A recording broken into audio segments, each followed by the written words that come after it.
So I'm now talking to you in my capacity as head of the RCSB Protein Data Bank and also a member of the Department of Chemistry and Chemical Biology in the School of Arts and Sciences here at Rutgers, and a member of the Rutgers Cancer Institute of New Jersey, which is actually in New Brunswick on the other side of the Raritan River.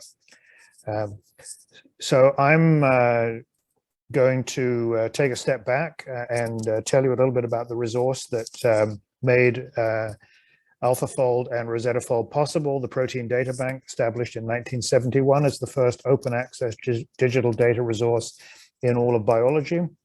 Initially, there were just 7 protein structures. It's grown and evolved to become the single global archive for experimental 3D structures of proteins, DNA, RNA, complexes with drugs, etc. And as of yesterday, the total number of 3D structures stored in the PDB is nearly 185,000. Originally, the PDB was managed and funded here exclusively in the United States, but in 2003, it was decided that a global consortium, the Worldwide Protein Data Bank, would become responsible for managing the PDB archive and sharing the some of the data in responsibilities. So today, the Worldwide Protein Data Bank consists of RCSB Protein Data Bank, headquartered here at Rutgers, the US arm, Protein Data Bank in Europe, Protein Data Bank Japan, the Electron Microscopy Data Bank, and the Biological Magnetic Resonance Bank. We are FAIR, FACT, and Trust compliant and accredited by Core Trust Seal. And to your right are a few of the structures that actually inspired the launch of the Protein Data Bank, the first protein structure ever determined by X-ray crystallography being that of myoglobin. The US-funded RCSB Protein Data Bank has been at Rutgers for more than 20 years. Since that should be the year 2000, sorry, since 2000, we've served more than 50,000 structural biologists, and annually we serve many, many millions of researchers, educators, and students worldwide. We are the designated Worldwide Protein Data Bank archive keeper. In addition to our headquarters here at Rutgers, we have teams at UC San Diego and UC San Francisco.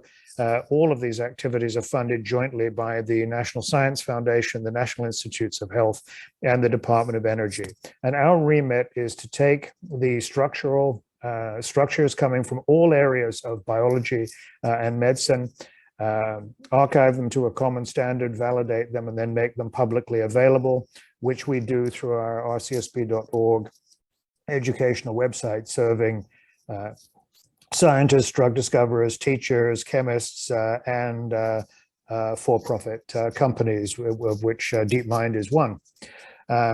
This, without the PDB, the protein structure prediction would not have come of age. It is this wealth of information that provided the basis for understanding protein structure.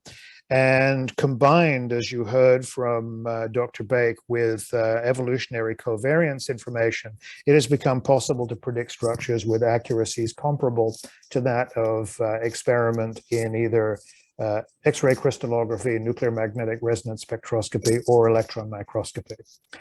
The history of protein structure prediction was very nicely presented by Dr. Bake, and I won't go into any detail other than to say this is yet another example of Sir Isaac Newton's famous saying, "If I have seen further than others, it is by standing upon the shoulders of giants."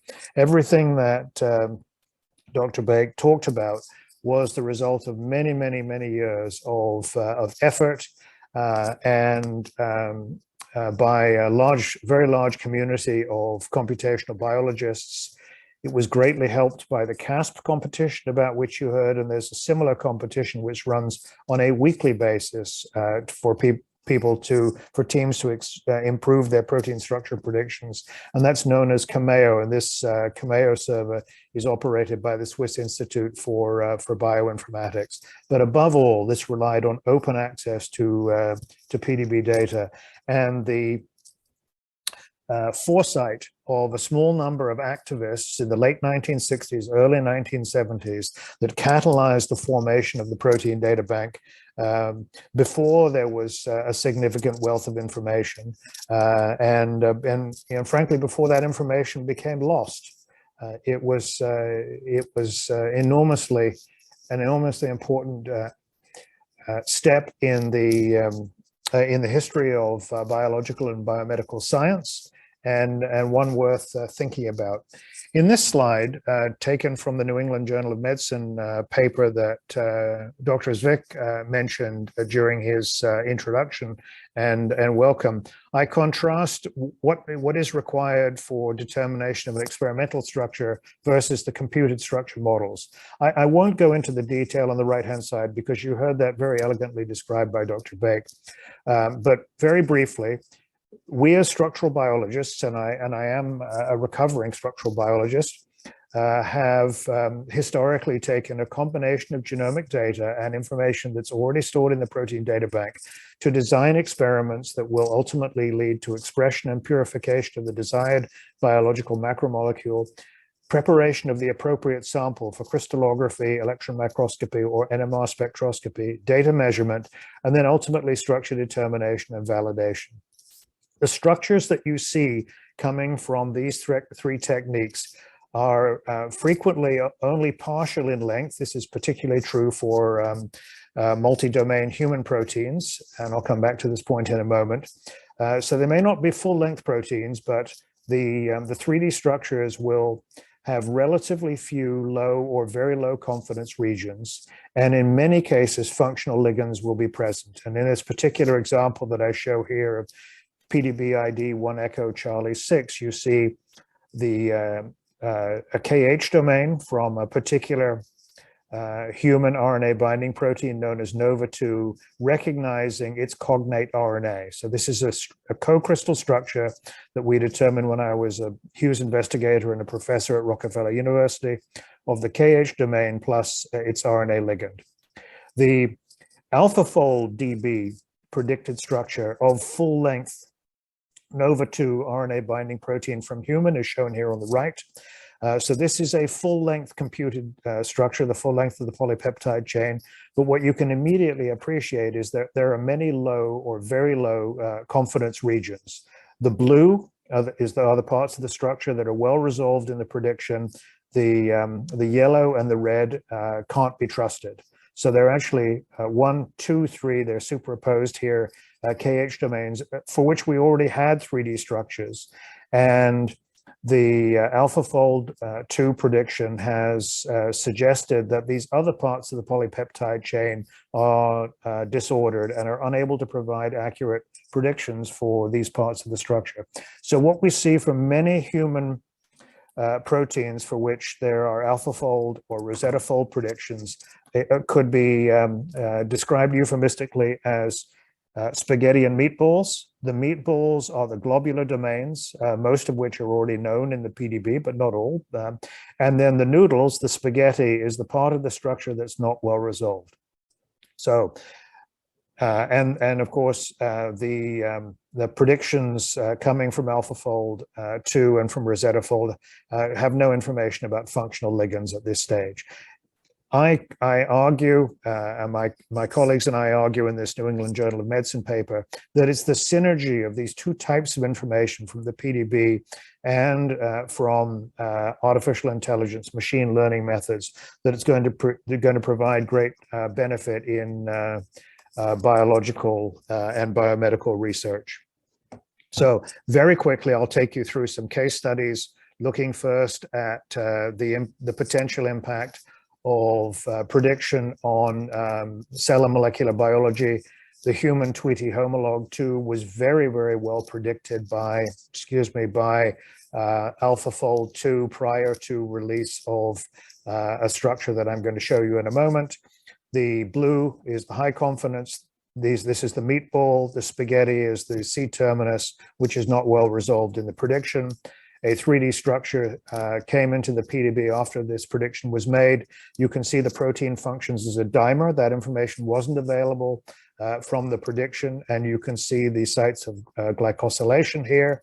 And missing from the PDB structure, of course, are the first the C-terminal 130 amino acids, which were not visible in the cryo-electron microscopy experiment. The accuracy, however, of the high confidence regions is very good, with a root mean square deviation of about 0.8 angstroms, which is less than the diameter of the hydrogen atom. So looking ahead in terms of synergies and opportunities, reliable 3D biostructure data, no matter where it comes from, is going to enable research and education across the natural and engineering sciences and medicine. The key is to integrate the experimental structure information with the computed structure models and make this understandable to cell and molecular biologists and biotechnologists. If we look at cancer biology, we can see that computed structure models can be used to understand the impact of somatic mutations that are either responsible for causing cancer, such as this particular mutation from a leucine to an arginine in epidermal growth factor receptor, or drug resistance of this mutant form of the receptor tyrosine kinase, where methionine becomes a glutamine, and the cancer is no longer susceptible to treatment with osimertinib. This is a real live example that we published back in 2019. The citation is provided here. So as we look ahead and think about synergies and opportunities, reliable computed structure models are going to allow exploration of the impact of both germline and somatic mutations on 3D structure and function in the context of human disease, and also inform drug resistance. The key is going to be integrating both the experimental structures and the computed structure models with genomic and proteomic sequence information that has been accumulated for biomedical researchers and clinicians. Dr. Baig talked briefly about the potential impact on structural biology, and here's a case study of SARS-CoV-2 open reading frame 8, ORF8, the ORF8 protein. The AlphaFold 2 prediction was used to enable the X-ray structure determination, and the error between the prediction and the true structure, which the information for which is this electron density mesh in these panels below, was about 1.5 angstroms. That's for all non-hydrogen atoms in the 3D structure. So you can see some parts of the structure are very well resolved, very well predicted. Others, there are small errors in the side chain positions. The truth, ground truth, is here. The prediction is here. And then in other cases, the actual trajectory of the polypeptide chain was not correctly predicted. Ground truth in gold, prediction in blue. Similarly, in this set of three examples coming from the SARS-CoV-2 ORF8 structure comparison with prediction, very good predictions, small errors here, and then clear errors in the prediction in terms of the path of the polypeptide chain. The fact that the phase problem did not have to be solved to determine the structure of SARS-CoV-2 ORF8 is very important in terms of speeding up macromolecular crystallography. Dr. Baig showed you how it can speed up electron microscopy, and we will see the same thing happening for NMR spectroscopy, both for the interpretation of the experimental data and for sample preparation, for planning the actual experiment. The other case study I want to talk about is that of using artificial intelligence, machine learning predictions for so-called integrative or hybrid methods, in which you're combining information from the PDB with information coming from multiple experimental techniques. And here is an integrative hybrid method structure of the human nuclear pore complex that was generated from both PDB structures and computed structure models and EM data. So there's 30 distinct proteins in the human nuclear pore, more than 1,000 individual polypeptide chains making up this portal between the nucleus and the cytoplasm. Total molecular weight was approximately 120 megadaltons. This enhanced our knowledge of human nuclear pore complex structure and function.